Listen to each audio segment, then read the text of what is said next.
Here for 5 minutes. Well, I thank you, Mr. Speaker. There's been a lot of talk lately about Afghanistan. You hear it every day. You heard it just a little bit ago about why are we in Afghanistan? What are we fighting for? Isn't it time to go home?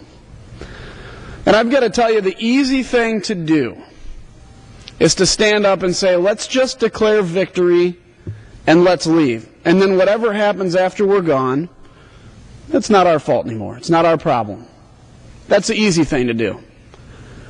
You know, the America I grew up in and continue to grow up in and live in is not the country that always picks the easy thing. The thing about the American DNA is I believe we do, typically, the right thing. Now let me tell you, I'm still a pilot in the military. I still fly for the Air National Guard and have had the privilege and honor of serving overseas with my fellow men and women in uniform. Although most of my experience was in Iraq, I remember in Iraq a time when members of this House stood up and said that the war in Iraq is lost, that there's no way to win, and it's time to just come home. And we see today that now the American troops are coming home from Iraq, but under a condition of victory. And while I have concerns about that timetable for withdrawal, I think anybody would agree that that's better than had we just in 2006 and 2007 folded up and taken the easy way. So let me ask my fellow members of Congress and let me ask the American people, what is it we're fighting for in Afghanistan? And I have here a very disturbing but a very appropriate picture of what it is that we're fighting for.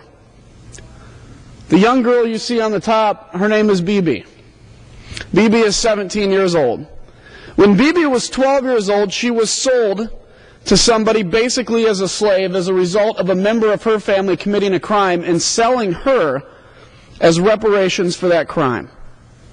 For 5 years, she was beaten by her husband until one day she decided to run away to seek freedom. Well, she was caught. Her husband caught her, drug her back to his house, and the Taliban, as a way to enact justice, forced him, with his brother holding her down, forced him to cut off her nose and to cut off her ears. She then proceeded to basically crawl to her uncle's house, and her uncle ignored her. And somebody finally called the hospital, and they said, go to an American forward operating base, they'll take care of you. And you hear the stories of the major who took care of her talking about how she showed up and talking about the fright that she had in her eyes. I took a trip to Afghanistan recently and saw a village where a man was standing on a berm with an AK-47. And I talked to him through a translator, and he informed me that not 2 days ago his daughter fell into a well and drowned.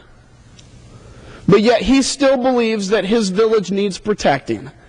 And he could be sitting at home mourning the loss of his daughter, and I'm sure he mourned the loss, but he was standing out defending his village.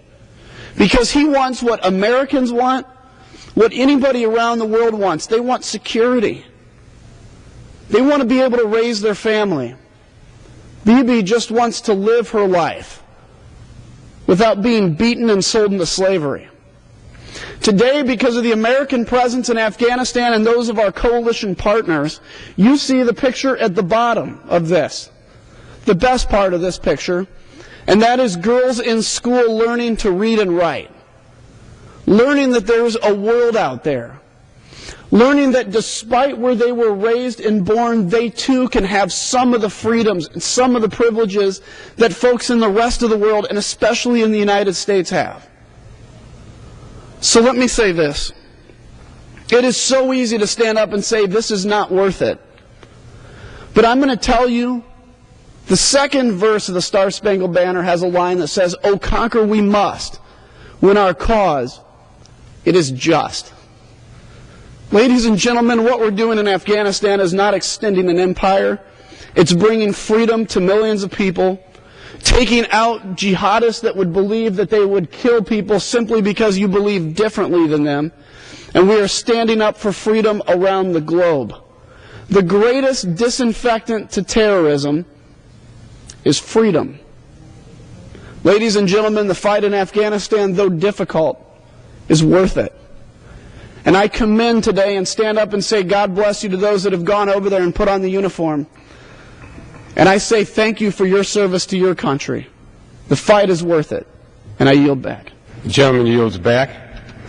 The chair recognizes the gentleman from New York.